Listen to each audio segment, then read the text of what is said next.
பல ஆண்டு காலமாக நீட் தேர்வுக்கு எதிராக தமிழ்நாடும் தமிழ்நாட்டு மக்களும் தனியே போர் தொடுத்து வந்த நிலையில் நீட் தேர்வு உண்மையான பலன்களை உணர்ந்து பல்வேறு மாநிலங்களிலும் இதற்கு எதிரான எதிர்ப்பு கிளம்பி வருகிறது. தமிழ்நாட்டின் குரல் இன்று இந்தியாவின் குரலாக நாடு முழுவதும் எதிரொலிப்பதை அண்மை நிகழ்வுகள் காட்டுகின்றன.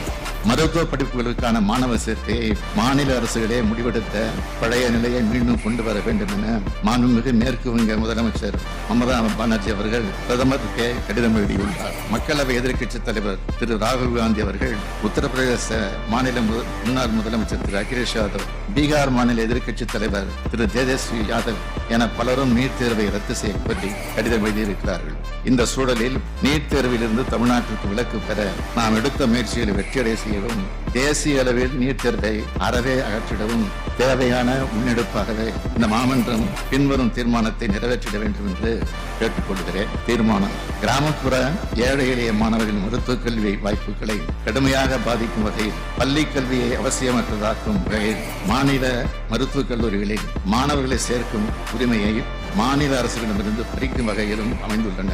நீட் தேர்வு முறை அகற்றப்பட வேண்டும். இந்த தேர்விலிருந்து தமிழ்நாட்டிற்கு விலக்களித்து பள்ளி கல்வியிலும் மாணவர்கள் பெறும் 12ஆம் வகுப்பு மதிப்பெண்கள் அடிப்படையில் மருத்துவ மாணவர் சேர்க்கையை மேற்கொள்வதற்காக இந்த சட்டமன்ற பேரவை ஒருமனதாக நிறைவேற்றி அனுப்பிய நீட் விலக்கு சட்ட முன்வடிவுக்கு ஒன்றிய அரசு உடனடியாக ஒப்புதல் அளித்திட வேண்டும். தொடர்ந்து பல முறைகேடுகளுக்கு வழிவகுத்து வரும் இந்த தேர்வு முறையை பல்வேறு மாநிலங்களுக்கு தற்போது எதிர்த்து வரும் நிலையிலும் தேசிய அளவில் நீட் தேர்வு முறை கைவிடப்படும் வகையில் தேசிய மருத்துவ ஆணைய சட்டத்தில் தேவைப்படும் திருத்தங்களை ஒன்றிய அரசு மேற்கொள்ள வேண்டும் என தமிழ்நாடு சட்டமன்ற பேரவை ஒருமனதாக வலியுறுத்துகிறது.